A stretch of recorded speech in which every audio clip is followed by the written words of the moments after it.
Next, what was the driving factor? Was it the incentive, the youth development, and ideally then the remedy to some of the problems that had previously dotted Kenyan football and the qualifications ahead of World Cup 2030 and AFCON 2027? We are not playing because we are automatic qualifiers, but preparation. All right.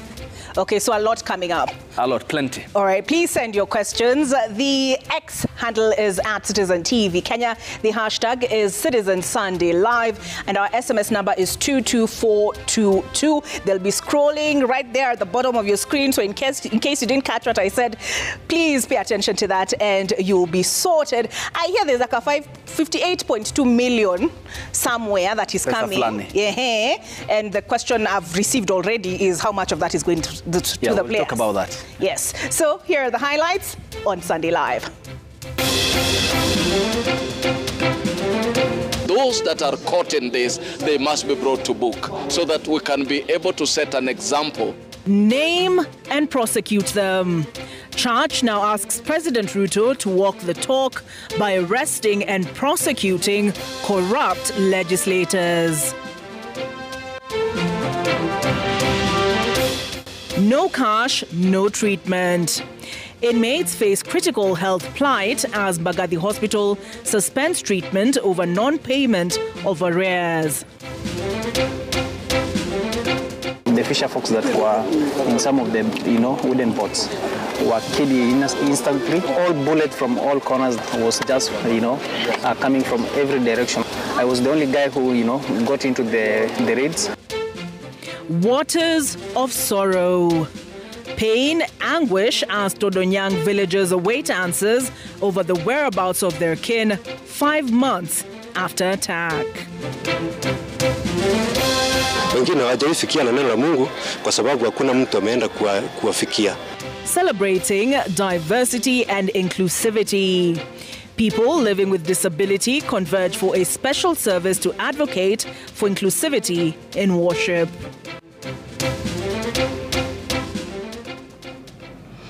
We are also joined tonight by Yulan Zale as our sign language interpreter. Tonight, we begin the bulletin from the ongoing debate on graft, where the church is now calling on President William Ruto to provide evidence over his claims over graft in Parliament. The National Council of Churches of Kenya challenged the president to walk the talk by having those he claims received bribes arrested and prosecuted. Speaking during a church service in Nairobi, the NCCK Vice Chairman, Bishop John Okinda, opposed the formation of a multi-agency team to tackle corruption in the country, stating that EACC should independently lead in the war against graft as enshrined. The ongoing debate on fighting corruption within the political class found its way to the pulpit. We are having our visitor. The Vice Chairman of the National Council of Churches in Kenya, Bishop John Okinda, while attending a church service at the Pentecostal Evangelistic Fellowship of Africa Church in Roysambu, Nairobi County, led calls for President William Ruto to take action against corrupt members of parliament. It cannot be everybody, but those that are caught in this, they must be brought to book so that we can be able to set an example, so that we just don't talk about it, but we go deep into it and we come out with a lasting solution. Bishop Okinda's position being echoed by Bishop Samuel Njiriri of Stewards Revival Ministry and Apostle Peter Manuru of Jesus Teaching Ministry Family, among other church leaders. This is the right time now for the president to take action and arrest these guys, the parliament and the parliamentarians. Kwa hivyo sisi wote pamoja na opposition, iwe ni kwa serikali, tuombe ili Mungu atumalizie corruption. Wakati umefika wa kuchukua hatua na kunyamazisha hiyo midomo ya ufisadi, ndio taifa letu liweze kuwa na pesa ya kutosha kusaidia mambo yetu ya kiuchumi. NCCK, however, wants the Ethics and Anti-Corruption Commission given the sole mandate of fighting corruption as opposed to President William Ruto's multi-agency team established to unify government efforts to combat graft, economic crimes and financial misconduct. Why can't we allow them to do their work? Why can't we allow them to take that which is given to them by the Constitution? President Ruto, who returned to the country from Japan after attending the 9th Tokyo International Conference on Africa Development, is yet to respond to parliament and religious leaders who have challenged him to take the lead in providing and acting on evidence he said he received from intelligence agencies implicating a section of MPs. Seth Olale, Citizen TV. Staying with graft, MPs who have labelled themselves as Kenya Moja, led by the Nairobi Senator Edwin Sifuna and the Embakasi East legislator Babu Owino, are now accusing President William Ruto of being insincere in the fight against corruption. The Third Force MPs want the president to walk the talk and have all those mentioned in corruption scandals, including those in the executive, arrested and prosecuted. With that report is Stephen Leto. While attending a Sunday church service in Embakasi East constituency, MPs who are now fashioning themselves as a Third Force movement took President William Ruto head-on, accusing the head of state of using parliament to shield the executive from corruption allegations. Tunaona maovu. Leo hii Apostle tunanyoshewa kidole pale bunge. Na mimi nataka hawa waumini wajue. Hiyo kelele yote unasikia ni kutarget hawa bunge hapa. Instead of seeing the broad-based government, you see the broad-based corruption, BBC. Ukiangalia nyuma yake, unaona pesa kwa e-Citizen, 40 billion imekulwa. Kwa hivyo rais, ili umalize corruption, you must start with your house. Huyo mtu ndio bado anatuimbia mambo ya corruption. Apostle, hii kitambo itusaidie. Na waomba, wewe utuletee hizi vitambaa. We want to unravel the issue of corruption once and for all. The MPs claim the president's accusation on parliament must be followed with arrest and not threats directed at the legislature to shield the national government officials. Hizo hela ambazo mnasema wabunge mnawapatia bribes, hongo. Nyinyi ndio mnapeana hiyo hongo. Kwa hivyo mkishika mjumbe, mshike na ule aliyempa. Kama kuna mtu corrupt, tunataka ashikwe apelekwe kotini. Lakini si watu kusemekana ati wambunge ni corrupt. Wambunge si corrupt. Yule corrupt achukuliwe apelekwe kotini. Kama corruption iko State House, tunataka tuone watu wakiwekwa ndani. Nairobi Senator Edwin Sifuna claimed that their Third Force is comprised of 70 members of parliament from across political divide who have come together to oppose President William Ruto's administration. Hii kikosi ya Kenya Moja ama Kenya Mpya, sasa sisi ndio hawa jamaa Meshak, Shadrach na Abednego. Hatuko watatu, tuko zaidi ya hapo. Lakini ukituangalia, tumezingirwa kila mahali na maadui ambao wanataka kutumaliza. Herode anatokea huku. Saa kidogo Goliathi ametokea pande hii. Nebukadnezar ako mbele yetu. For 20 days sina mshahara. For 20 days siwezi ingia bunge. Siwezi ingia kwa ofisi yangu kwa sababu ya kuuliza maswali ya wanyonge wa mama hawana sauti. Na sisi vile mnatuona hivi, timu yetu iko na wajumbe karibu 70. Wengine leo wametembea sehemu zingine. Sisi hatuna uoga. Sisi tumeamua tutembee pamoja, tukomboe nchi yetu. Mtatusaidia wananchi. The MPs also vowed to oppose the privatization of the Kenya pipeline unless proper public participation is conducted. Stephen Leto, Citizen TV. From the Third Force to Kenya Kwanza, and government-allied leaders are tonight calling out their counterparts in the opposition for thwarting ongoing efforts by the Kenya Kwanza administration to unite the country. Led by Deputy President Kithure Kindiki, the leaders have defended policies such as the removal of strict vetting procedures for those living along border counties when applying for identification documents. A move, the leaders say, will ensure equity among Kenyans.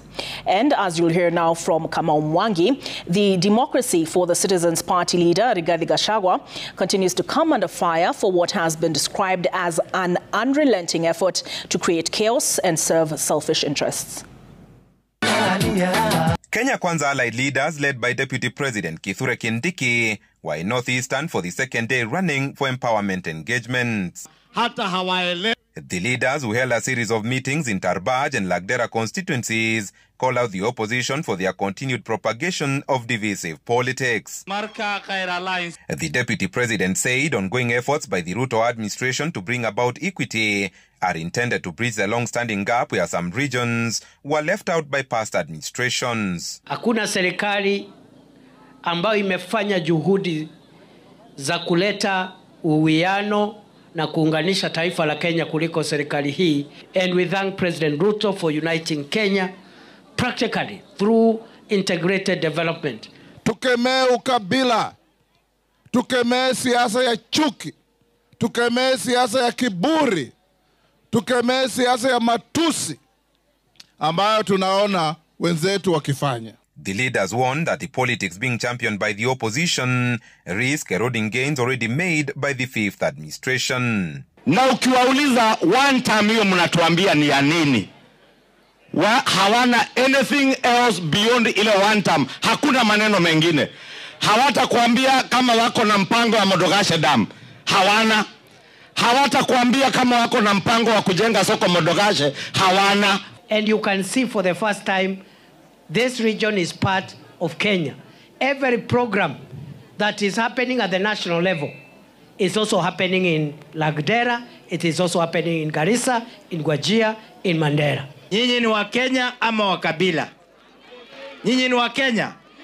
Yule mtu anasema ati nyinyi ni terrorist, nyinyi ni Al-Shabaab. Mimi nataka muambie kwa sauti moja shetani afanye namna gani? Nyinyi ni wa Kenya, mnahitaji maendeleo. In Belgut, Kericho County, DCP leader Rigathi Gachagua was coming under heavy criticism from another group of Kenya Kwanza allied leaders for what they said was his habit of creating chaos to serve personal interests. Hamwezi tishia William Samoei Ruto wakati huu. Ameshikana na watu proper kila mahali. Iko sawa, iko sawa. Asitumie kuchoma mabarabara, asitumie kufanya maandamano, ndio watafuta shortcut ya kuingia State House. State House ni kuomba kura raia. Kamau Mwangi, Citizen TV. Away from political statements, inmates in need of medical treatment at the Mbagathi Hospital will not be attended to following the suspension of services due to an outstanding debt exceeding 12 million shillings owed by the Kenya Prison Service. The hospital halted all services to inmates effective August 4th, 2025, demanding full payment. The Kenya Prison Service has formally appealed the hospital's decision, though no resolution has been reached. Citizen TV's Ben Kirui with that report. The standoff between Mbagathi Hospital and the Kenya Prison Service continues with no resolution in sight, leaving inmates in dire need of medical attention in the crossfire. The suspension of services has effectively denied inmates their right to health care.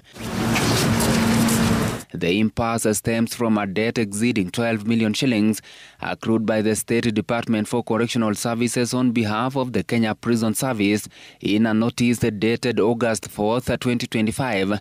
Mbagathi Hospital announced the suspension of medical services to inmates, citing the unpaid bills as unsustainable. According to the hospital, the debt is linked to medical services provided to prisoners over several years. As at November 2024, the Prisons Department had accumulated arrears of 6.7 million shillings, covering treatments offered between July 2018 and November 2022. Despite multiple follow-ups by hospital management, no payment had been made, prompting the current action. The hospital administration says that the failure to settle outstanding obligations has hampered its ability to procure essential medical supplies, leaving it with no choice but to suspend care for inmates. In response, the State Department for Correctional Services has appealed to Mbagathi Hospital to reverse the suspension, requesting that services resume as discussions continue on how to clear the outstanding debt. Meanwhile, the Kenya Prison Service has been forced to seek alternative healthcare facilities for inmates, with the standoff far from resolution. Ben Kirui, Citizen TV, Nairobi. Tonight, we bring you inspiring stories of unity emanating from the North Rift region, an area that has for decades witnessed banditry. Residents across 6 affected counties are burying the hate and conflict to foster dialogue, reconciliation and peace through football. Miriam Nyambura with that report. For 3 days, the dusty grounds of Chemolingot in Baringo County transformed into a field of hope. Drums, cheers, and the thud of football replaced the echoes of gunfire that have long haunted the North Rift. Communities from 6 counties once declared dangerous and disturbed: Baringo, West Pokot, Laikipia, Samburu, Elgeyo Marakwet, and Turkana converged here for a peace tournament that was as much about unity as it was about sport. Michezo inaletwa alafu kuunganisha watu. Tukae pamoja kama zamani. Ndio unaona watu wanachanganywa kwa sababu ya mambo ya mpira. Ndio unaona watu wanakaa pamoja. Hiyo ni mambo ya amani. Tuko na wachezaji kutoka Elgeyo Marakwet County from the 6 counties. Sasa tukifanya hivyo huwa watu wanakuja pamoja. Kama hata kulikuwa na maneno ya uhalifu huwa inasaidia sana kupunguza. From football to athletics, the games brought together youth who would otherwise stand on opposite sides of conflict. Na ikiwa watakuja pamoja wafanye mchezo ni kutengeneza urafiki, kutengeneza uwiano na kutengeneza urafiki wa kudumu. It is not useful to you. Tunataka kubadilisha bunduki na tubadilishe na maendeleo. Tunataka kubadilisha bunduki na tulete national government programs ya culture kwa sehemu hii. Watu wakulie culture yao vile uliona wengine wanakulia mambo ya mchezo. Watu wafanyiwe maendeleo, watoto waende shule, vijana wafanye biashara, wafanye ukulima, watu wapate pesa, waende Nairobi, waende Europe, waende America. Ama namna gani? For decades, the North Rift has been synonymous with banditry, displacement and loss. Now, initiatives like this peace tournament are offering a glimpse of a different future, one where football nets replace cattle raids and running tracks replace escape routes. Miriam Nyambura, Citizen TV. Tonight, we take you to a place many in this country have never heard of. Yet, its people have paid a devastating price for simply trying to survive. Todonyang, a remote village located in Turkana North Sub-County along the Kenya-Ethiopia border. Once a thriving fishing community, Todonyang now mourns lives lost in February this year after armed attackers allegedly crossed into Kenya from Ethiopia and massacred more than 40 civilians. 6 months later, there are still no arrests, no answers, and no accountability. The fishing economy that once sustained the community has collapsed, gripped by fear of renewed violence. With little government intervention, aid organizations have stepped in, but the question remains, who will protect Todonyang? Lilian Muli is just back from Turkana with that report.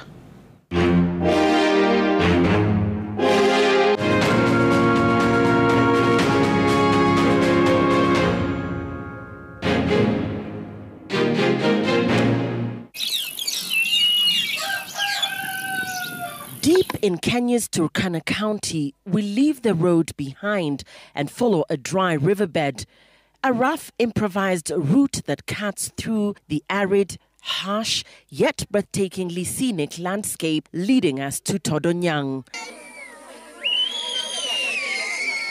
After hours of a grueling journey, we finally reached Todonyang, a remote, windswept village nestled on the shores of Lake Turkana. Traditional Ekaru huts dot the dusty terrain. This is home to a close-knit fishing community that has depended on the lake's waters for generations. But a quiet sadness hangs over Todonyang. There are more women and children than men. Fishing boats are anchored on the lake shores. There is no fishing activity. Wale walikuwa na maboti yetu, maneti yetu, watu wengi, paka watu majirani. Tulipoteza siku hiyo, tulipoteza watu wengine. Wamarili wamechukua, wengine wamarili wamefuatilia na risasi kwa maji. Tujui kama kuna ule ambaye amepona ameingia kwa msitu. In February 2025, this village bore witness to a brutal massacre that claimed the lives of 40 people. Wote wameenda. Maboti imeenda. Yetu imeenda. Karibu hata watu hata wahesabiki hata 40 yenye wanasema sijui 40. Sisi hatuamini kwa sababu vile saa hii tuko tukiangalia background ya watu wetu tukiona hata saa zingine tuna amani.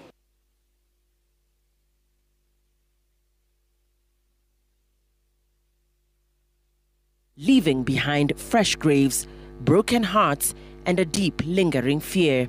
The massacre incident happened on 22nd Saturday of February, and the Dasnach community fisher folks came with by a motorboat. The fisher folks that were in some of the wooden boats were killed instantly. All bullets from all corners was just coming from every direction. I was the only guy who got into the raids and disappeared. For years, the people of Todonyang have been haunted by the threat of cross-border violence. Fear of repeat attacks keeps many from venturing out into the lake, and those who do face another danger: crocodile-infested shores.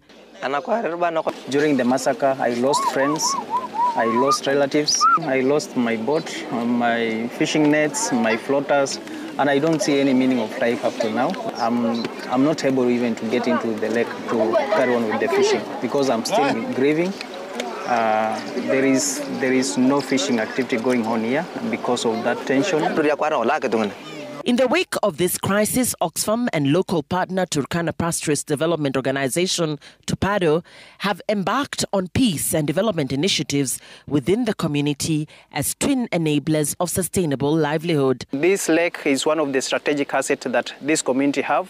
And so this lake also has posed a lot of insecurity. So as an organization, we've done a lot of, recovery initiative here, like, the peace building aspect, the fishing value chain aspect. We've trained the fisher folks here in terms of fish value chains. We've supported them with some of the fishing gears, like the fish racks. We've supported them with some of the seed capital, whereby this fishing community are able to buy some of the, the fishing gears or the vessels that will help them, scale up some of the livelihood initiative here, like the fishing around this lake. So as an organization, we have also supported them through humanitarian assistance, like the cash transfer for those affected households. Apart from the humanitarian response, Oxfam is keen on building longer-term programs that would increase community resilience. What is important is the peace component, because again, even as we give them grants to rebuild their lives anew,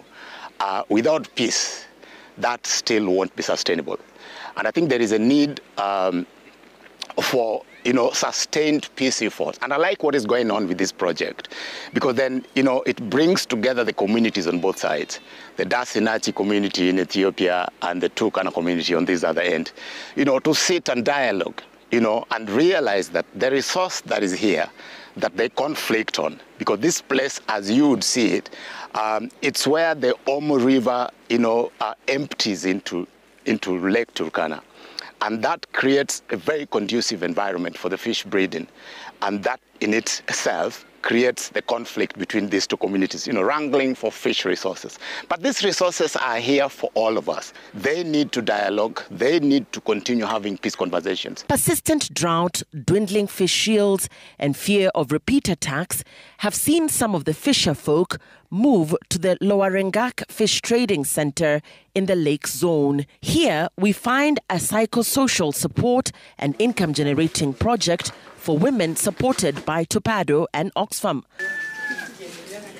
Most of these women are widows. They bake and sell bread to the wider community, providing a vital source of income and empowering them to overcome HIV/AIDS stigma. Walikuwa nategemea bahari, but ilikuwa na challenges mingi.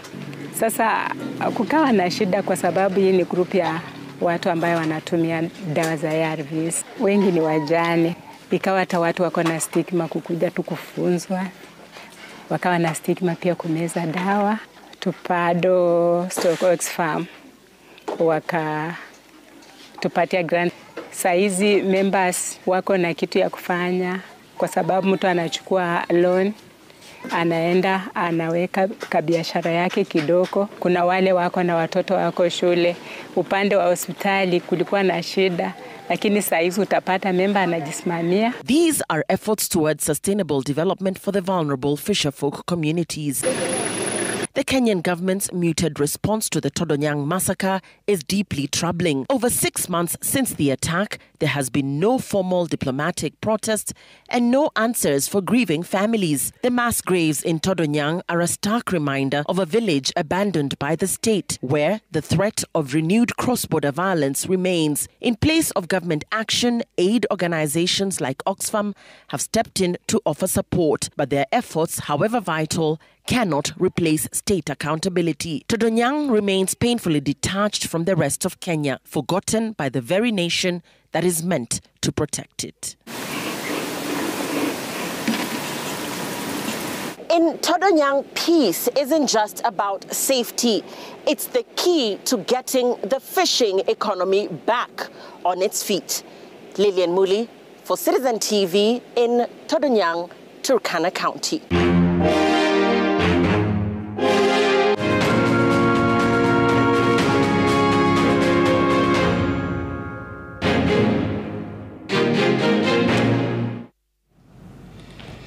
Remember, you can re-watch that report by Lillian Muli, Todonyang Waters of Sorrow, on any of our Citizen TV Kenya digital platforms. Right now, it's time for me to hand over the microphone to one Ayub Abdikadir. Ayub, our guest has arrived. Yes, Olive, the president of Football Kenya Federation, Hussein Mohamed, is here with us in studio this evening to take stock of the effort following the CHAN tournament here in Kenya, in what marks a stop for the Harambee Stars, but the tournament continues. Kenya will host the finals, and the broadcast this evening will be discussing inside the effort what happens next. There's AFCON that is forthcoming, preparations, the CAF deadlines, the matter of security, generally football or soccer administration in the country, the youth development since CHAN was sourced from the local league, and ideally Football Kenya Federation and what he thinks of the South African Benny McCarthy, who was leading the team from the dugout. All that is here on Sunday Live after the break. Stay tuned.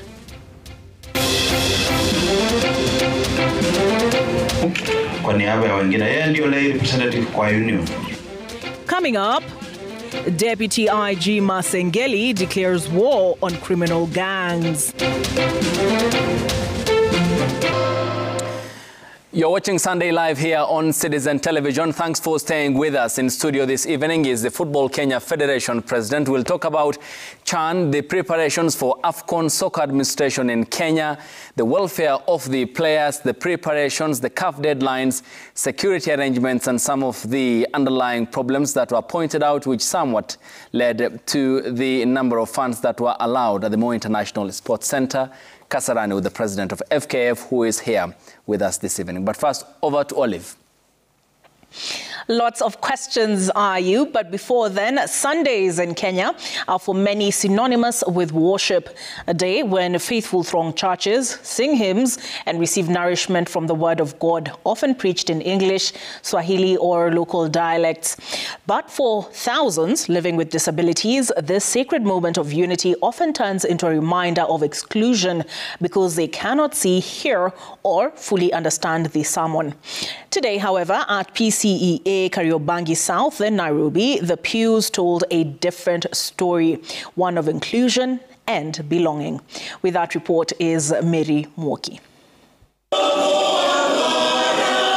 Sunday service at the PCEA Kariobangi South Parish was a unique one this Sunday.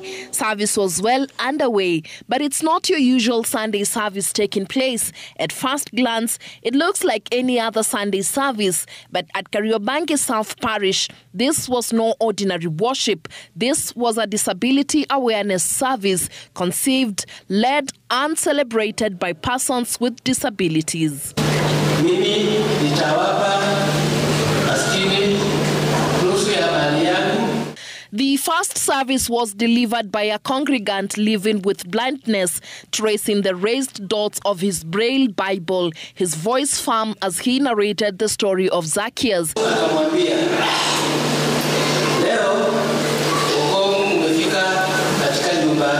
The message, a call for empathy, dignity and kindness in a world that often forgets the most vulnerable. Moments later, a short skit took the stage. And they are told to go.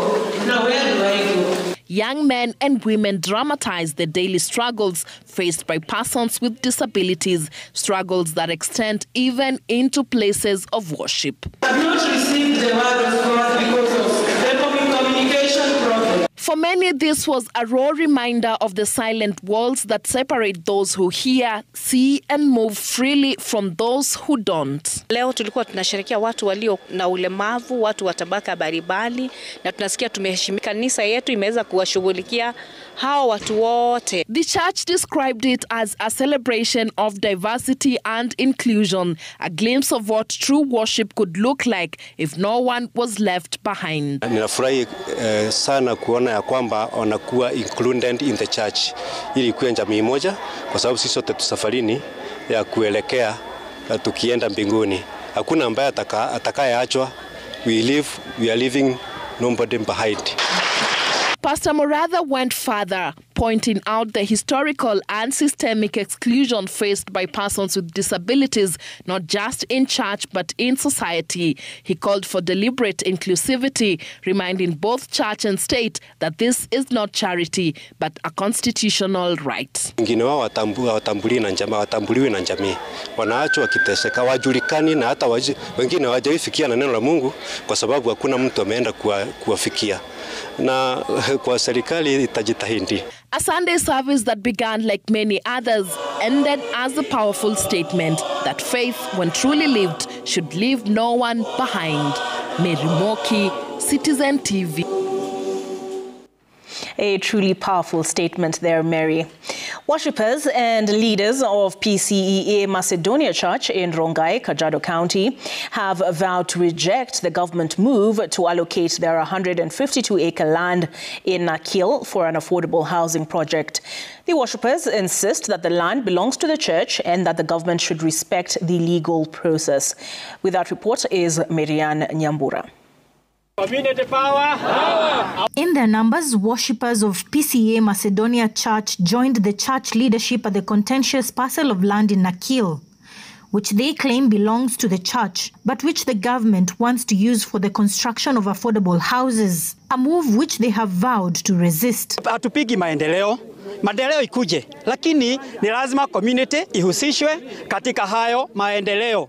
Kama serikali inaheshimu sheria, wacha ifanye kama vile sheria imesema katika article 10 ya constitution yaongea mambo ya public participation. The worshippers claim that the land is property of the church, which cannot be arbitrarily allocated for the government project. Church have defended this land from the time it was given. So now, si wakati wakuja kuchukua bila kuhuzisha watu wa Rugai. More so, it is even so frustrating that even when public participation was done, ilikuwa selective. They claim they were excluded from a public participation forum, despite being the rightful owners. Tukue calm as we advance our agenda ili to protect 152 acres. There is no like 6 acres or 10 acres. We are defending everything. Nani amewapatia ruhusa? Tuliitwa kwa public participation bado. Community iko involved. Kama sisi inajengwa kwetu, watu wa viwanja vijana hapa wasidanganywe. Miriam Nyambura, Citizen TV. From Rongai to Homa Bay, where Senate Speaker Amason Kingi called on the political class to rise above partisan politics and foster a culture of inclusivity in their engagements. Speaking at Ndiwa Parish, where he joined congregants for Sunday Mass and a community fundraiser, Homa Bay Senator Moses Kajwang weighed in on recent remarks made by the Nyandara Senator John Methu, which he said risk alienating regions such as Nyanza from national development. But for equity, kula mkate mmoja, huu mwingine peana watu wa Nyanza na wakule. Kuna ubaya hapo. Lakini kwa sababu tumezoea kula mikate miwili, ndio maana tunapiga makelele hivi leo. Kwamba kwa nini mikate yetu miwili inaenda? Kenyans, this is Kenya. We all of us belong in this country. Let there be equity. let us support the president to bring about true equity in development in this country. The people of Kisumu, the people of Homa Bay, we are taxpayers, we are citizens of this country, and when development comes to Homa Bay, we are not taking somebody else's share. That is just our share of taxes that we pay in this republic. Kwa hivyo watafute yao. They let them go and ask for their share. We have not taken anybody's share. In fact, Mr. Speaker, I was very disappointed with that kind of utterance from a member of our House, because it is a kind of perspective that should not come from the Senate.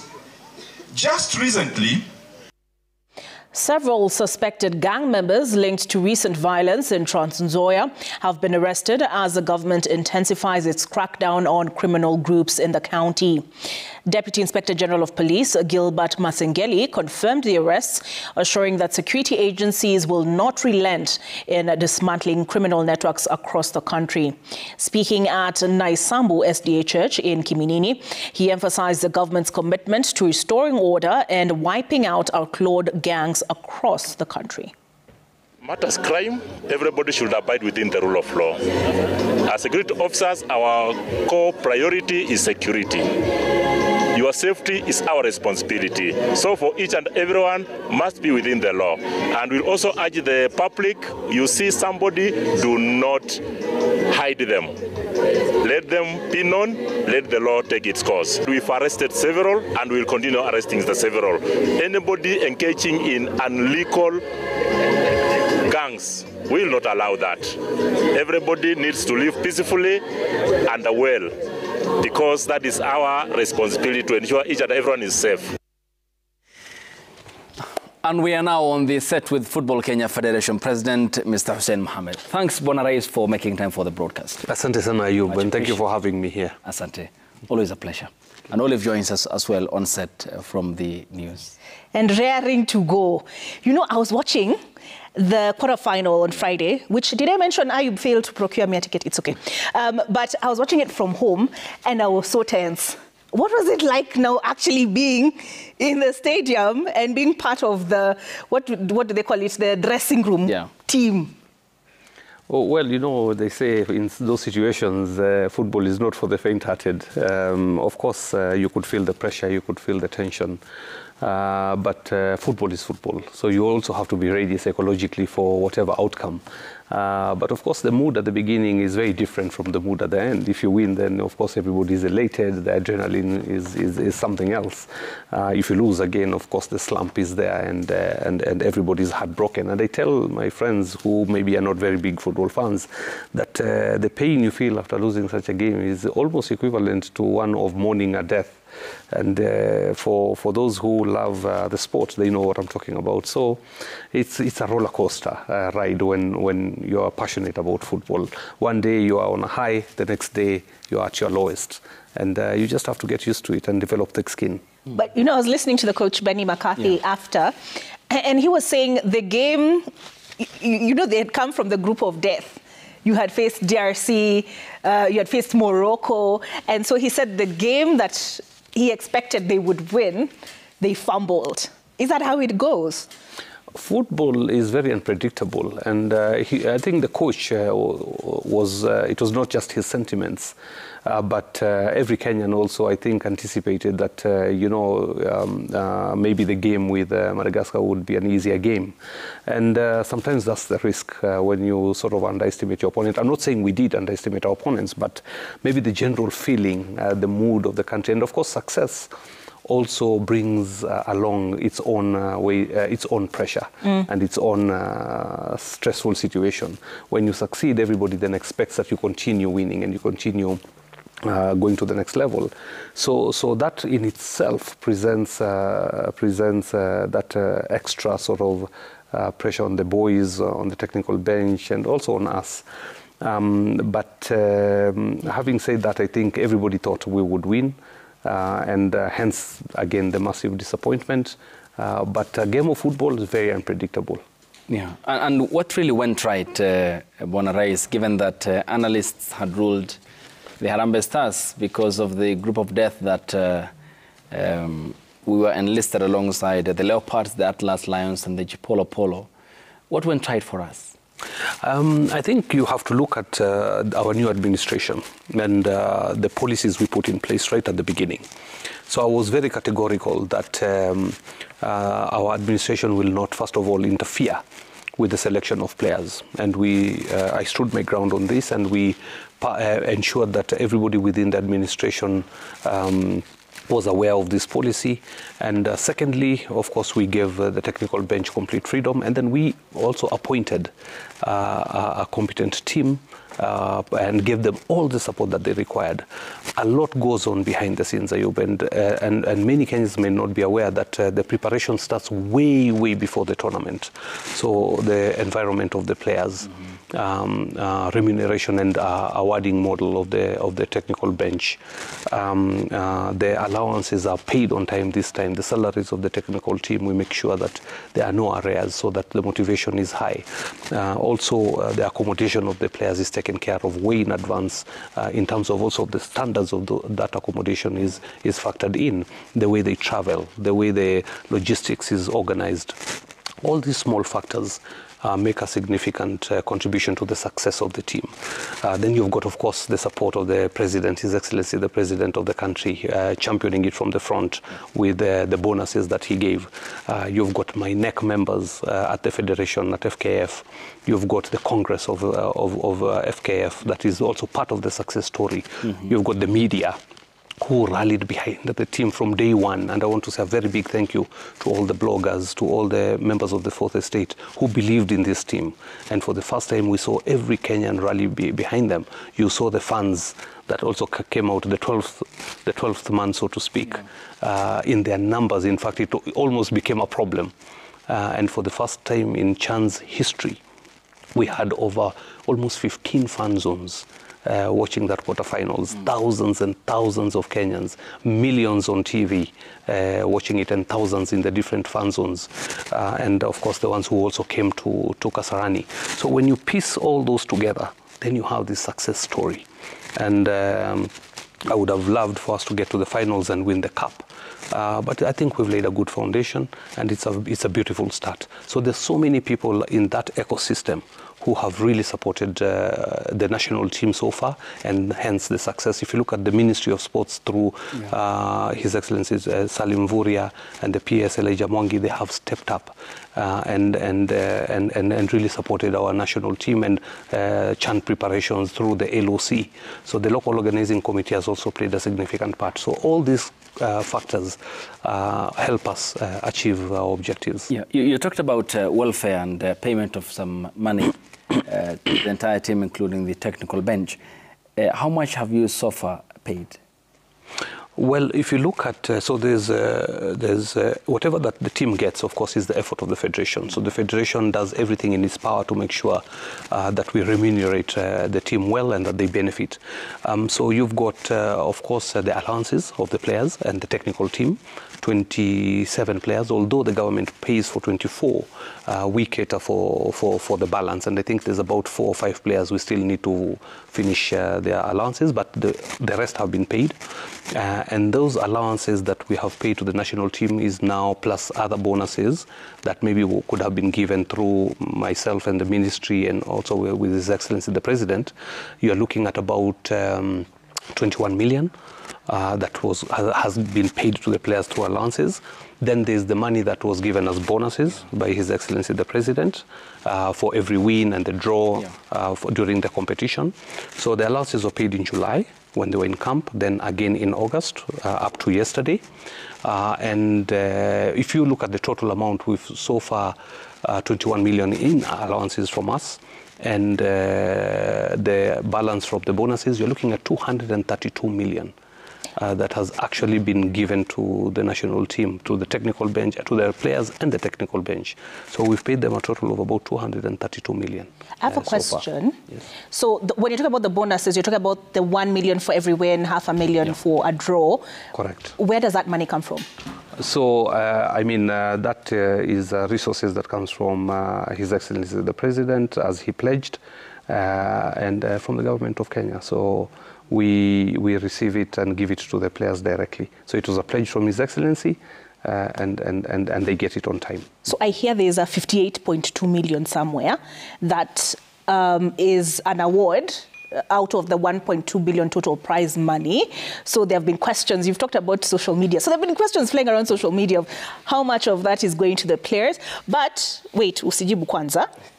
We take a break, then we continue on Sunday Including Live. the question of also the federation, whether it's a good employer. We will talk about Benny McCarthy, because ideally the relationship between the federation and past coaches was very frosty and at times very, very, very frozen. We'll talk about that and the welfare as well in terms of keeping him, whether he will then drive us to AFCON 2027. Of course, we have the automatic qualification, but there's World Cup 2030 that we'll be talking about. Absolutely. And soccer administration generally in Kenya, plus the local league. Clearly a lot coming up. A lot coming up here on Sunday Live with Olive, Hussein and I, and we'll be back. Stay tuned.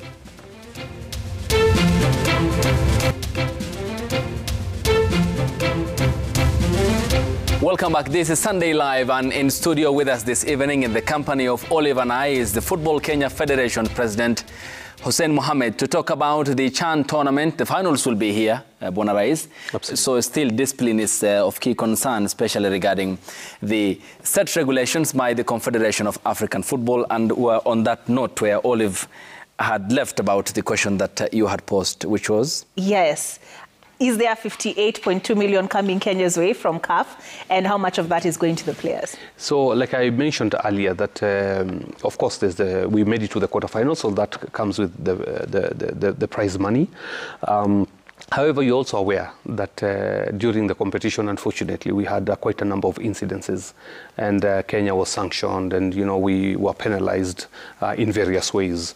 Amongst them, of course, was financial penalty and also restricted number of funds to access the Harambee Stars games or whenever we played. So we have to put all that into consideration as well. That money has to come from somewhere, and I think the total fine is now just shy of 13 million shillings in terms of the penalties that we are expected to pay to CAF. We have appealed one of those cases, and we have 60 days within which to make those payments. But as well, we did official confirmation from CAF what the prize money is for quarterfinals and when that will be due to the country. But having said that, I have just enumerated the kind of bonus that the national team has gotten. And the total comes, like I said, to about 232 million, which is what maybe 4 or 5 times what the prize money is in total.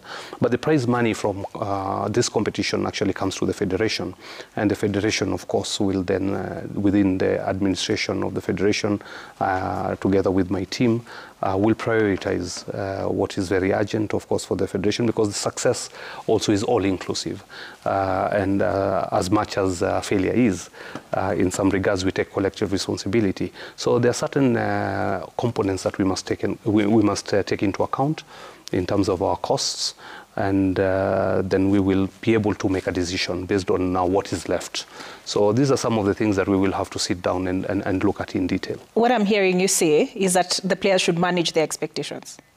In essence, how much of that money goes to the players? What comes from for making to the quarterfinals? So already the bonuses is as an effort of the federation. We have paid them 21 million in allowances so far. Okay. For the duration of time that they have been in camp. Almost 21.5 million in total. If you look at some bonuses together with the allowances for the 24 players who are in camp, actually it's 27 now.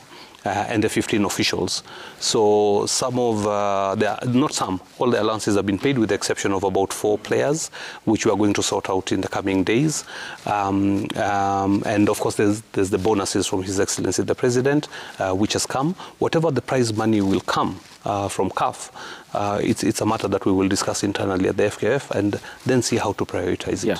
And Bwana Rais, for some time, the Football Kenya Federation, which World Governing Football Board, FIFA, expects to be an autonomous entity, there often has been the relations that were on ice between the national team, the federation, and the national government.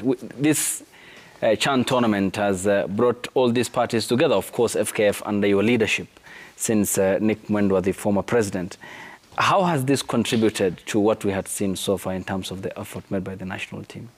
I think for us what was important at first was to stabilize the federation. You know very well when we came into office we talked about the debt portfolio we'd inherited, and we are working tirelessly around the clock to sort this issue out. We have managed to engage FIFA. We've managed to engage the government of Kenya in a very constructive way.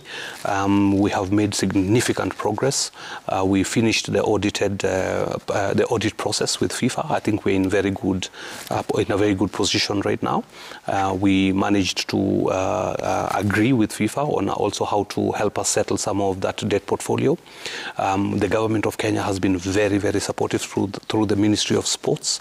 You've seen the close collaboration between Honorable Salim Vuria, Elijah Mwangi, together with also other government agencies. For the first time, the collaboration has been at its best. And that has played a significant role in how the federation has managed to manage the national team. FIFA as well is quite keen now to get FIFA Forward program going. You know very well we were under sanctions or rather restrictions by FIFA because of some fiscal indiscipline in the past. I think that is also behind us. We're just waiting for official communication from FIFA. We've made significant strides in terms of governance at the FKF, and all this is what is translating into this goodwill that you're seeing from all the stakeholders. So, and it's an opportune moment, of course, to thank His Excellency the President and the Ministry of Sports for the support that they've extended to us. And I'm really hopeful that this will continue into the future as we now go into the grassroots, as we go into the Kenya Premier League, as we go into the women leagues, as we go into the youth leagues, that this collaboration will even bear more fruits, and we will see significant improvement across the board. Okay. I'm curious. The nation is having a conversation at the moment around corruption, right? So how much of a problem has corruption been in the management of football in Kenya? Well, if you've been following the history of Kenyan football, then you must be aware of all the scandals that have been there in the past. For us, we ran on the platform of integrity, accountability, and transparency. And even today, when you ask me about the bonuses of Harambee Stars, I've given you the figures. We've paid they have received 232 million Kenyan shillings in bonuses and in allowances so far. So all these figures are out there for the public to see. And this is the transparency we are talking about. We are not hiding anything.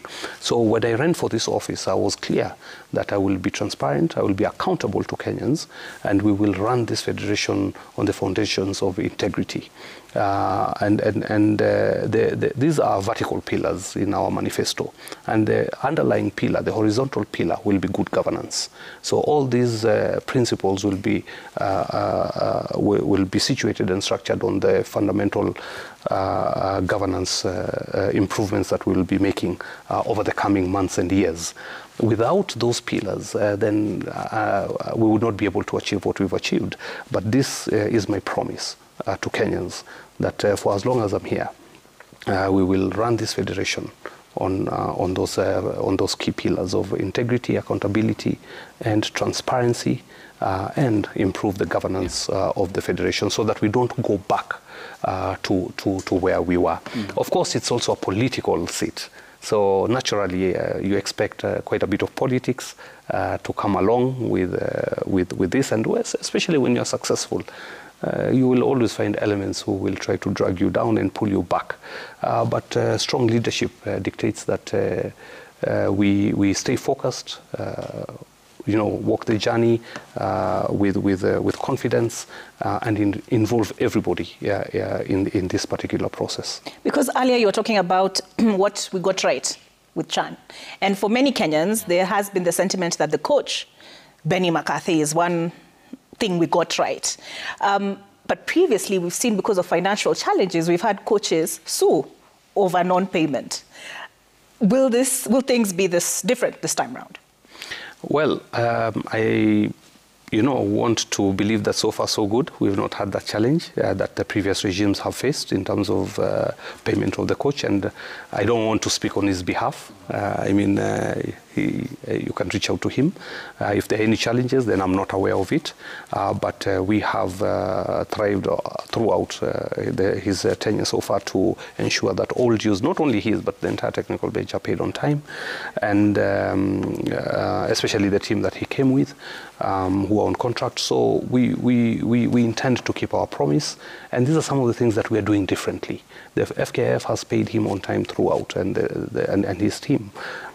So we have no intentions of breaking this norm, and it will continue for, like I said, for as long as I'm in office. Yeah. And when we find if we encounter rather any challenges, then I'll be open to Kenyans. I will not wait for it to become a big crisis.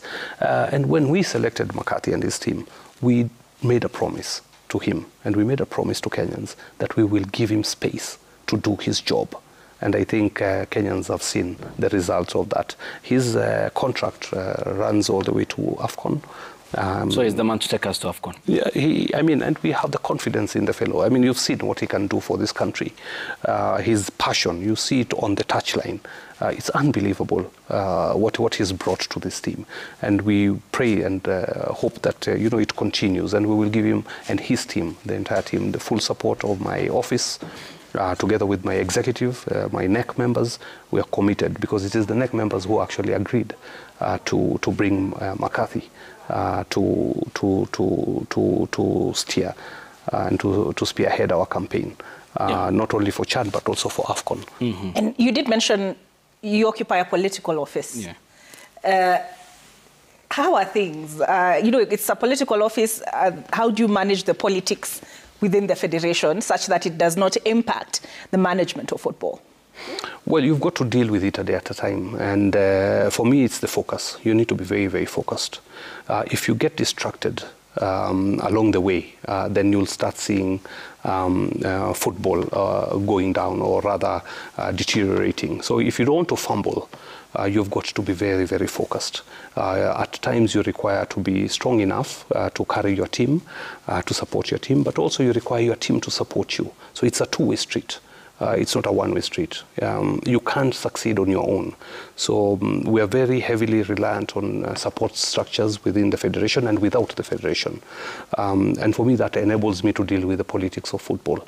And you have also third parties who are generally maybe not directly involved in football, but have a stake in relations to how the game is governed, and you've got to factor that in as well. So you've got the region, you've got CECAFA, you've got FIFA, you've got CAF. So the politics are at different levels. So you've got the international politics, you've got the regional politics, then you have the local politics. And usually in this case, the local politics is the toughest. So you've got to know how to manage it, but we hope and pray that the politics will not be a distraction to football. We have made significant gains, and we need to maintain the momentum. So it is very, very critical that we put now politics aside. Elections are over. That was in December. We are done with that. We've got now we are 8 months in. We need to deliver for Kenyans generally, and the time for politics will come. So in 2028, we will be, for those who want to seek re-election, will seek re-election. For those who want to make way for others, they will do the same. And I think that moment will come. Right now, our focus needs to be on Kenyan football, especially at the grassroots, the branches. What are we going to do there, so that we have a feeder to now the national teams moving forward. We talked about World Cup 2030. You know, the kids are now between 12 and 15 who will play during that time. So we need to look at them as well. What are we doing with the youth football? What are we doing with women football? We need to raise the standards as we now look forwards towards AFCON 2027 and beyond. Yeah, and which brings me to the point of then certainly the tournament in 2027 AFCON is going to be big in terms of the magnitude. Certainly, Chan was just scratching the surface for us to roll on. Ideally, we have missed CAF deadlines before this tournament. There's the question of logistics and security. How will all this be a learning curve for Kenya and the federation to be, in particular, ahead of AFCON 2027? Well, Ayub, if you noticed the first few games that we hosted during this CHAN competition, we had some challenges. But very quickly, the LOC, the Local Organizing Committee, chaired by Nicholas Musonye and myself as the vice, but also as the president of FKF, and guided by, of course, the steering committee led by the cabinet secretary, realized very quickly that we need to make some adjustments in terms of how we are organizing this event. And together with the support of CAF, and I also want to really thank the team from CAF who have been domiciled here during this tournament for their support, for the knowledge transfer, the skills transfer processes that we underwent with them. And by the time we got to our quarterfinals, you most probably have noticed the significant progress that we made in how to run the tournament. And by the time we get to AFCON, I can assure you that we will have perfected this system, and we will host one of the best, not one of the best, but we will host the best AFCON that the continent has ever seen. This is an assurance I want to give you.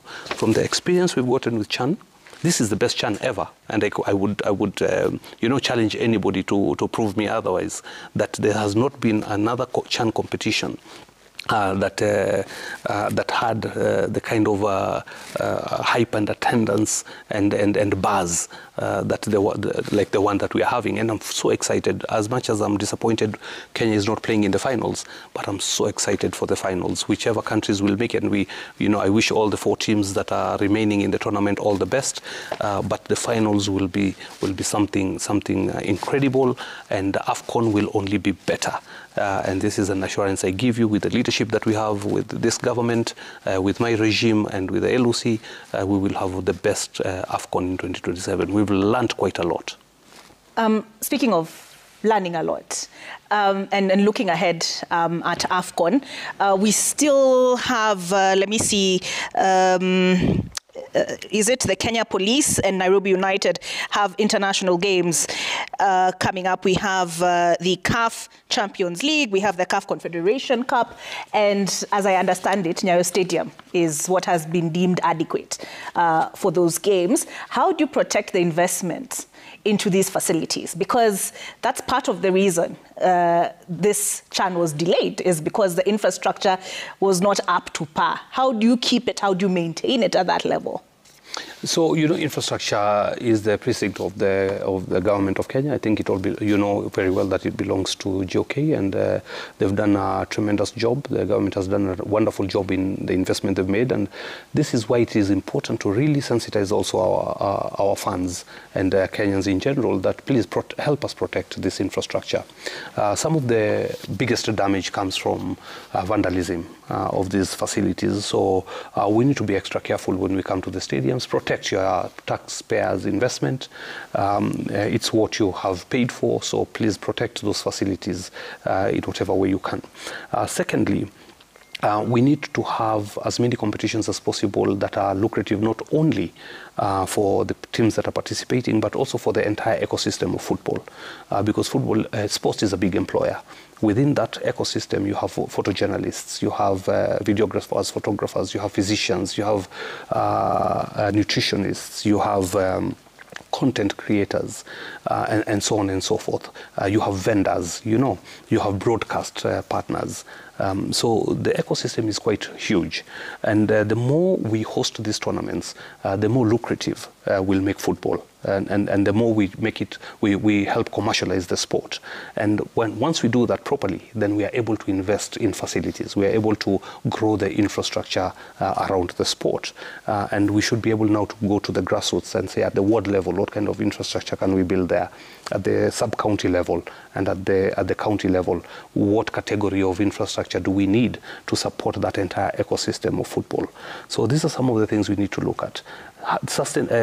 Making those stadiums viable requires very good planning in terms of the leagues and competitions that we are going to be running locally, and the hosting of international competitions as well. That is the only way we can sustain. some of these developments that we are making and support the infrastructure that we have invested so heavily on. So when you see non-sporting activities take place in these facilities, for example, maybe a national event and you have the military on the pitch, or even somebody's telling me Crusades planned in these facilities. Not that I have anything against them, I do not. Do you get concerned that this could cause damage? Globally, if you look at big facilities around the world, and arenas and stadiums, they are multi-purpose facilities. They can be used for various activities. The question is, how do we manage those activities, and how do we put in measures to protect especially the turf, the playing surface? And this is the biggest challenge. How do you protect that playing surface? How do you protect the surrounding infrastructure? So you have to be very careful on what kind of activity you pick to host in those particular stadiums. Some activities are not conducive for that particular environment. Some can be done, but with very, very strict regulations. So it all depends on what activities you want to have within those facilities and how they are managed. And I think that is the key. So you could have non-sporting activities. Some places like the Wembley or the Mercedes Arena and so on have been used for concerts and other activities, but it just depends on how you manage the facility. There's special equipment that is usually put on the surface or carpets that are very specific to those events that protect the turf. So you've got to be careful with what activities you have there. My preference would be, of course, to safeguard all football facilities to be purely for football. But sometimes when you lack adequate infrastructure, sometimes you have to share with others. And will the Premier League teams benefit from these improvements? We have Kasarani Annex A, B, Ulinzi, Nyayo, Police Sacco Stadium. Will they benefit? Actually, or will they still play in Dandora, Machakos? Yeah, actually, Olive, this is the legacy of Chan for me. It's one of the legacy projects that is remaining with us, that infrastructure now will be adequate for our local leagues, maybe not at 100%, but significantly improved for the local leagues. And not only for the local leagues, by the way. Our neighboring countries, there are countries that actually will now be coming to Kenya to play their home games. There's some countries that have not yet met the CAF standards and FIFA standards. And now in Kenya, we have facilities that meet those standards. So I'm very excited that not only will Kenya Premier League teams benefit from the improvement in infrastructure, even our neighboring countries that are working on theirs will now have a home to come and play their international fixtures. So it's very exciting. Yeah. Mbwana Rais, let's talk about the youth program, which hasn't fully taken off since it was conceptualized and the idea conceived. How is this contributing to AFCON? Because for Benny McCarthy, he will be then making team selection from a pool that's available at the domestic level, the youth, of course, if well developed or harnessed, and those playing at the international level. Certainly, Chan was limited to only the domestic league. But ideally, how should our youth development program then inform our football philosophy and the future of it in Kenya? Most recently, we created a department within football called the Football Development Directorate, headed by Francis Kimanzi. And also, of course, we have the youth committee. Together with the technical team at the federation, they are required to come up with a program and a structure in which we will harness the potential within the youth teams and academies. And I think it's work in progress. We also need to get enough sponsorship around this area. But significantly, we need to immediately engage with the Primary Schools Sports Association and Secondary School Sports Associations to have those competitions streamlined and ensure that they're consistent, but also that they're supported. Ayub, it's unfortunate that majority of our young players, their careers end in high school. Because after high school, what do you do? We've been conditioned to believe that after high school you just go to college or university and you drop your aspirations to play sports, because the infrastructure and the leagues and competitions within the tertiary education system does not support these leagues. And actually next season, I'm looking forward to launching the first university competitions or league within tertiary institutions. After high school, we want to tell the players that you can still pursue football even after your high school days. And one of the models that we want to adopt is a reward system of scholarship for key players who will play for those particular universities. We'll make it very competitive and we'll put quite a bit of investment in it as well. So this will be just one part of developing the youth structures. Yeah. Then you have the academies. Right now, we need to do a lot of work. I agree that there's still some gaps with how academies are run across the country. We need to register, we need to track, we need to trace who's doing what, and from there, we can then sort of have a formula on how these kids will then be scouted and how they will be situated in specific clubs, specific competitions, and from there have a national scouting system that will be able to create a database of where all our players are. Yeah. So these are all things that we will do in good time. Yeah, which then brings me to the management of local football. And this is where the problem has been in terms of uplifting the morale of the domestic league. And we had seen what it can produce with this CHAN tournament, which then means if there's proper management around it, that there's plenty that you can fish for in the next tournament. And AFCON is certainly going to be big in terms of its magnitude than CHAN was. But then how do you go about the challenges bedeviling the local league today? The local league requires investment. A lot of investment, and we've already started on a good footing since we came into office. The next season is now my first season starting afresh as the president of FKF. The previous season, of course, we found it halfway, and already we've gotten a title sponsor. SportPesa has come on board. We have our broadcast partner. Did you have a sponsor in the last one? No, we didn't. Okay. In the last, we've not had a title sponsor since 2017. I think 2018, if I'm not wrong. So sorry, why is that? Well, everybody just left football during that period. So everybody took off. SuperSport took off. SportPesa took off. There was no sponsor. Until Azam became the broadcast partner. And now I'm bringing back the sponsors. So we have SportPesa who's back as the title sponsor. We are talking to a few other partners, potential partners, and the league will then grow once you have that investment. The league struggles also with capacity. Without resources, it's very difficult to have the right management, to have the right remuneration for players. So every team is struggling. In the Kenyan Premier League. At the NSL, it's even worse. You know, it's the most expensive league for teams that have to travel from their respective homes to play away fixtures. Very, very expensive. And the only way we can now improve is the commercialization of football and making sure that now we bring in strategic partners, we bring in resources, we bring in revenue streams that will then make them self-sustainable. In the absence of good governance, in the absence of attracting the eyeballs, in the absence of producing a good product and having a good brand, then it becomes an uphill task. So these are some of the challenges we face today, but we are working day and night to change that narrative. So in the coming months, you will see significant progress in how we package the local leagues, in how we package the competitions, in how we market them, so that we give value to all our partners. And actually I want to even take this opportunity to welcome Royal Media to actually come and partner with FKF. You saw the eyeballs, you saw the impact, you are part of the roadshow.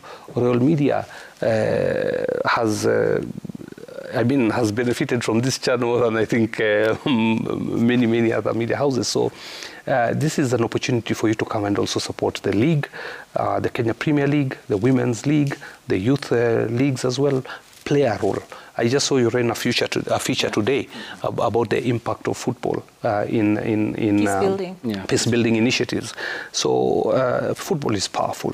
If we join hands, we can deliver something beautiful for this country. Because, you know, looking at Chan, and from my personal experience of it, the appetite for football is there. You've recruited a fan in me. The you was included, yeah. Yes, I now know Brian Omondi, I know Farouk, Shikalo, I know Alpha, and I know all these other players, Boniface, Mushiri, the list goes on. And just a reminder Don't test me, Ntapita Mtihani. Okay.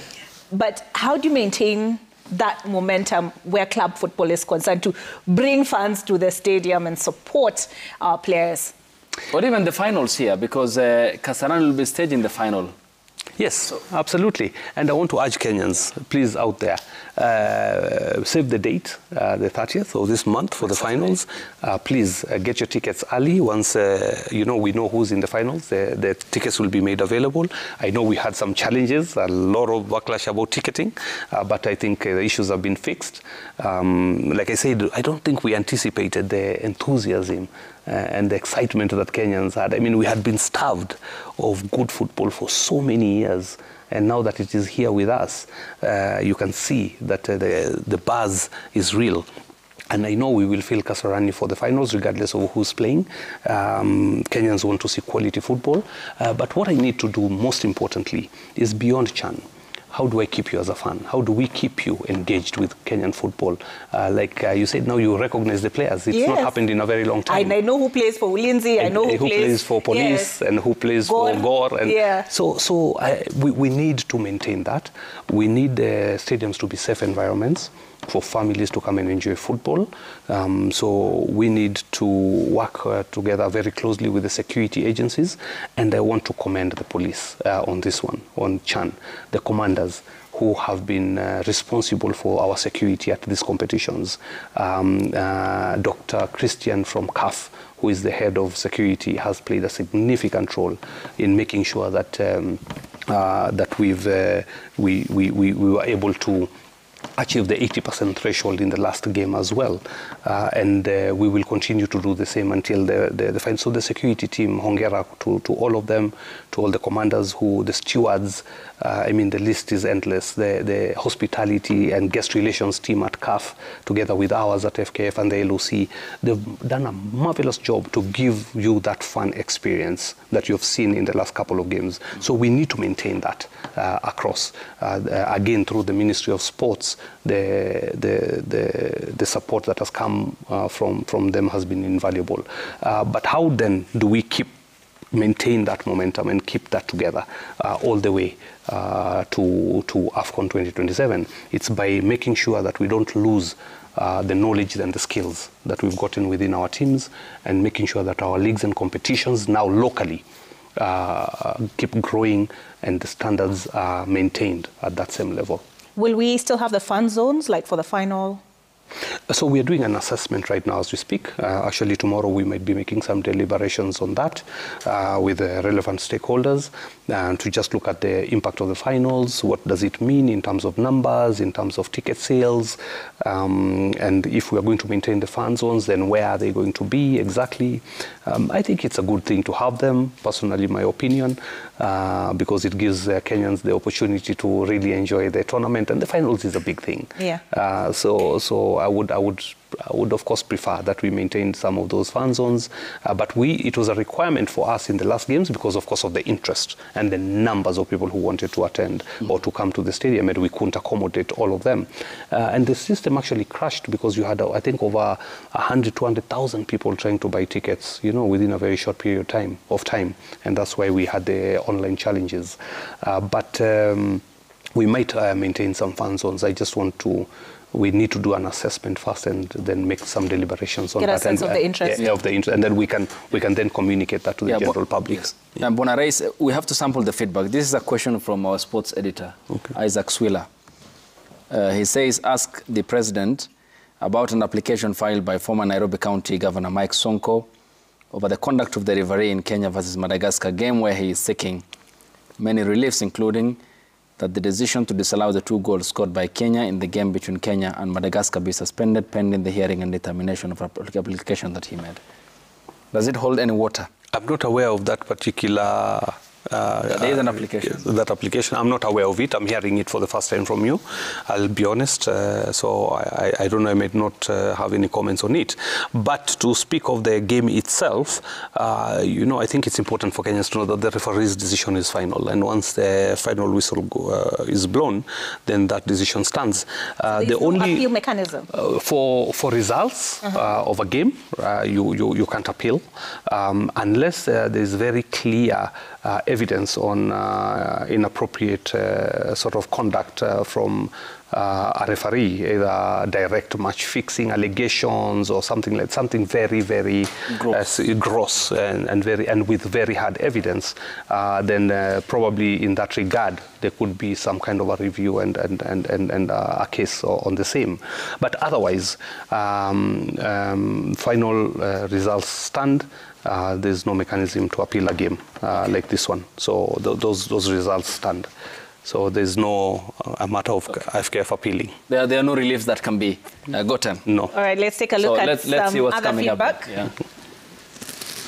Yeah. This is from Ibrahim Tiga. He says, congratulations on Kenya managing to reach the quarters of the CHAN 2024, now that Kenya is preparing to host AFCON 2027, which is bigger than CHAN. Is Kenya going to be ready? One. In the event that Kenya will not be ready to host AFCON 2027, what may be the consequences? You know, Ayub, let's remind Kenyans that we tried to host AFCON in 1996. We didn't make it. We tried in 2018 to host CHAN. We didn't make it. Then we tried 2022, we tried now in 2025, and we did it. And many, actually, some, not many, but some people felt that we might not be ready for CHAN, and we did it.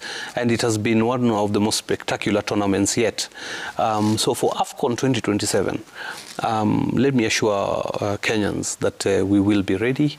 I have seen the commitment that His Excellency the President has given into this initiative. You've seen the amount of resources and the investment that has gone into Talanta Stadium and other facilities across the country over the last 2 years. So I have no doubt in my mind that Kenya will be ready for AFCON 2027, and not just be ready, that it will host the best AFCON in the history of the competition. All right, this is Jay Wambua. Please ask the FKF president if he has concerns about the state of the pitch at Kasarani. Can this be fixed before the CHAN final? Yeah, I've had the concerns. We've had lengthy discussions also with the CAF on the same. Everything is being done. We've got experts who've come to look at the pitch, and they're doing everything they can to make sure that it will be in good condition for the finals. The finals at Kasarani. So everything is being done round the clock to ensure that the pitch will be ready. Evans from Meru County says, is it true that Kenya is appealing the quarterfinal result and especially the decisions which had our goal disallowed? It was clear goal in my opinion. You had responded to that. Evans anasema kilibiwo. Yeah. Anonymous says, good evening, I am a girl from Nairobi. My question is, how can I join the Harambee Starlets under 17 team? Are there usually open trials? Yeah, so we have the coaches who do the scouting for the youth teams through various competitions. We just need to broaden that space a little bit and have very deliberate programs and campaigns around trials. It has not happened in the past, but it is something we're going to fix, because I want to have a program that Kenyans will be aware of right from the start and know when to go for trials and where to go for those trials. All right, this is Freddie Matiba. Transparency and accountability have been big issues in FKF.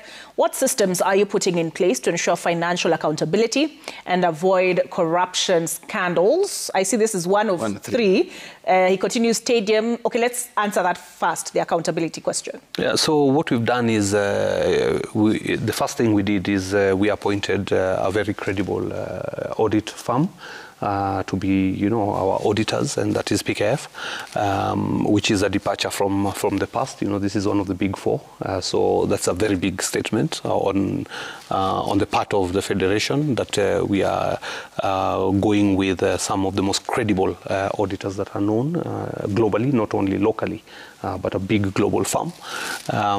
So the second thing, of course, is that we are open to such discussions, such platforms, to articulate what our position is on various matters and to provide information where and when needed. So these are just some of the things we put in place. We've done an induction program for the National Executive Committee by FIFA twice, not only once, but twice. We are going to have other programs as well for the whole of Congress to inculcate the culture of good governance, accountability and transparency. So this is part of the capacity building programs that we have done and we are continuing to do at the Federation. Okay. You want to take this one, are you? Yes, please proceed. Okay. Yeah. Stadiums remain a big challenge in Kenya. What is FKF doing in partnership with the government or private sector to improve football infrastructure across the country? Has there been any private sector involvement? So far, not that I'm aware of, but there's a lot of interest, especially now with the current excitement that is going on in football. We want to urge private sector to come on board. There's a lot of opportunities around development of infrastructure, and we're not talking big white elephant projects. You can even do a 2,000-seater in a community. That can go a long way in managing the leagues within that community. You can do the 7-a-side pitches. You can do the basic changing room and a pitch with a perimeter wall at the ward level, and you have a branding opportunity around it for companies that want to invest in infrastructure. So there's a massive opportunities. I want to bring 5 partners on the table. I want to get the national government. I want to get the county governments. I want to get private sector.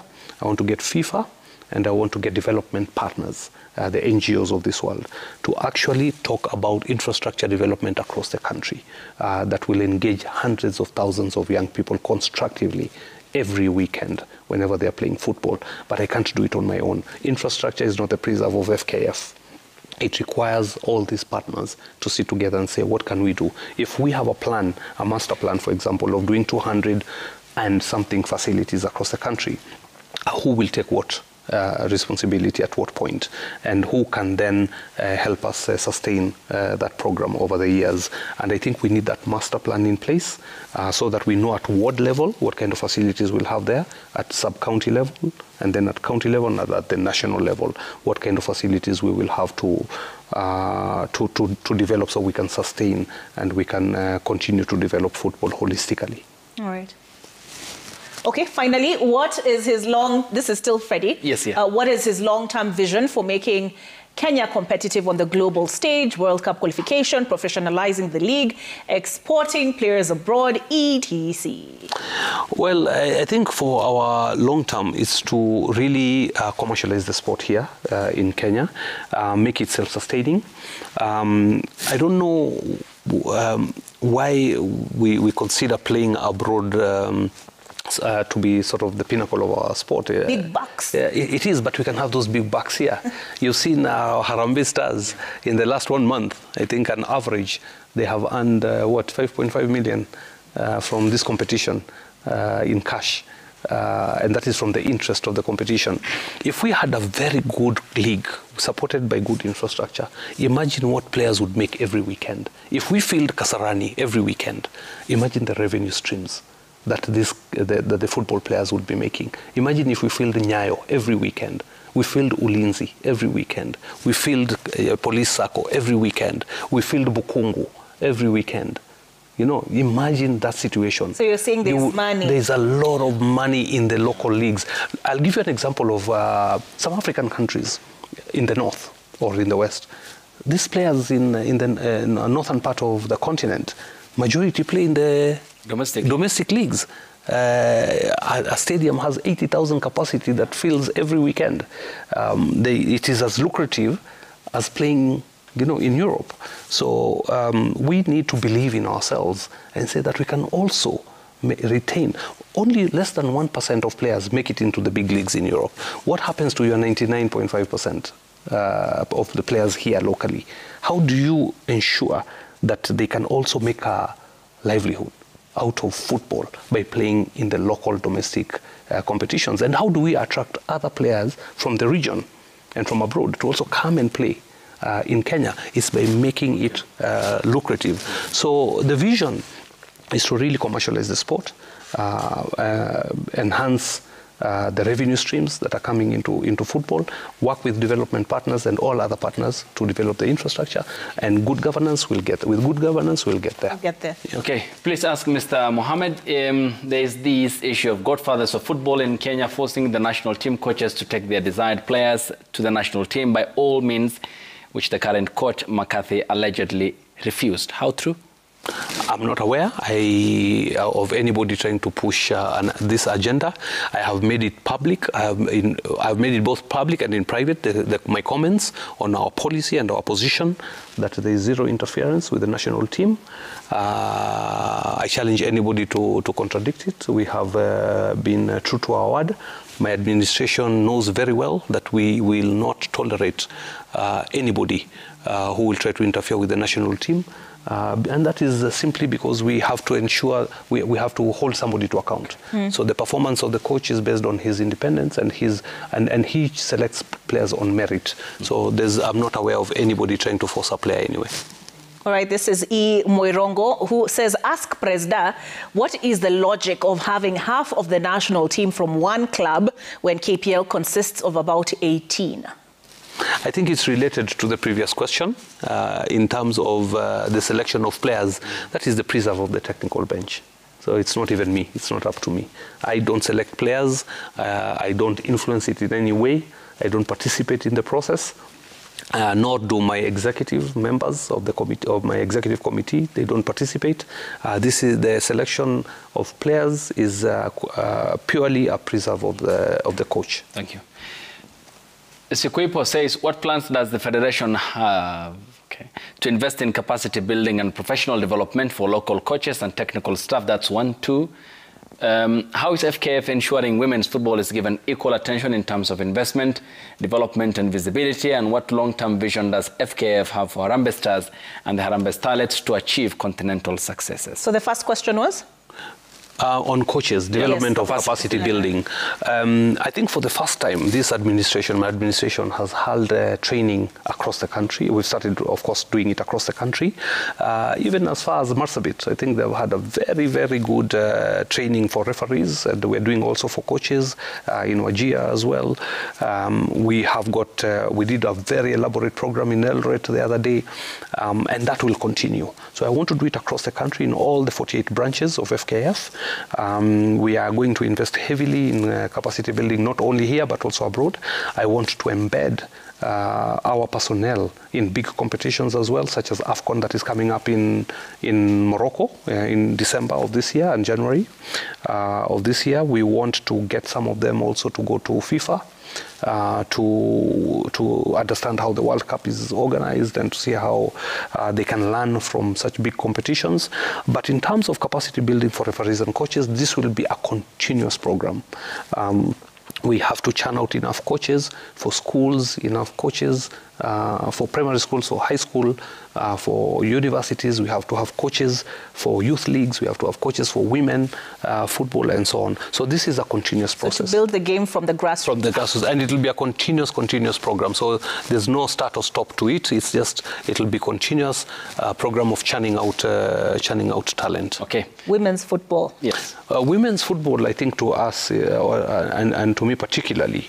And at the Federation, we are going to put a lot of emphasis that you're going to see this year what we are going to do. For the first time, women football got a sponsor in the FKF Cup, Women's Cup, through BetPower. And we are in negotiations with another sponsor to come on board and support the WPL, the Women Premier League. I'm also looking at bringing a few other stakeholders on board who will enhance the league, but also invest also in Harambee Starlets.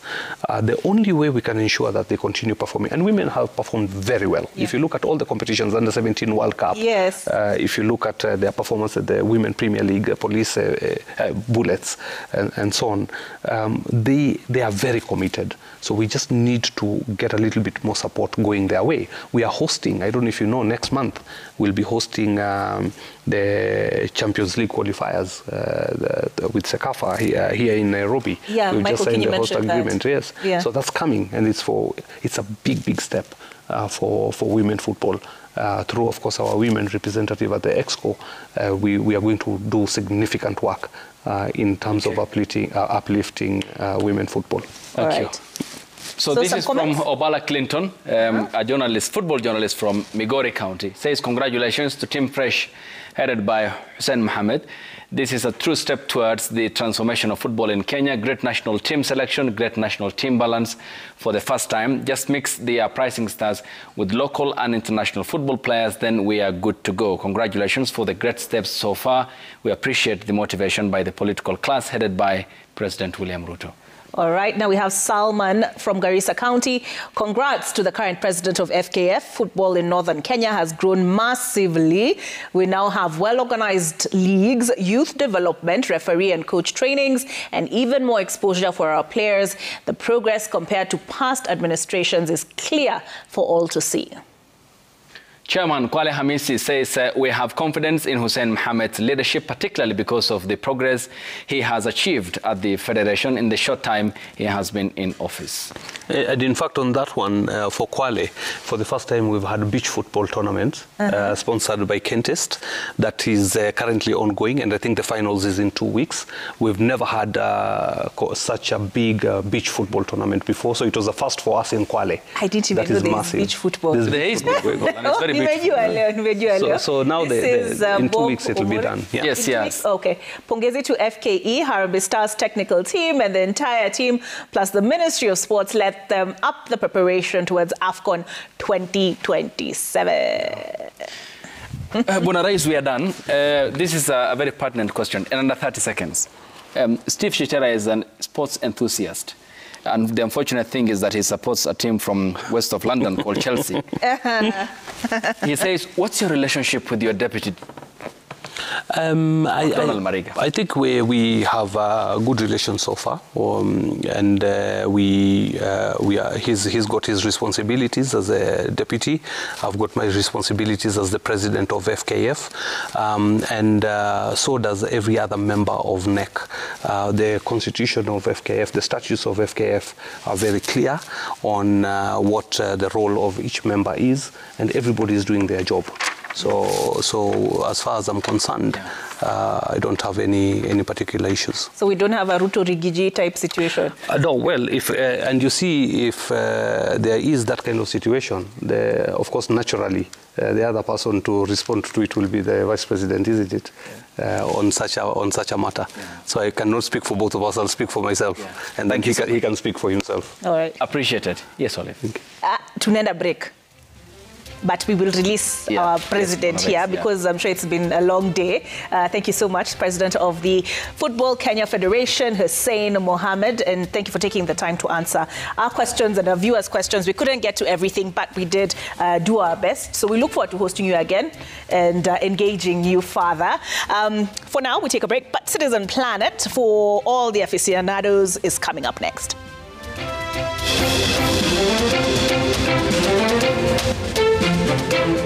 Coming up.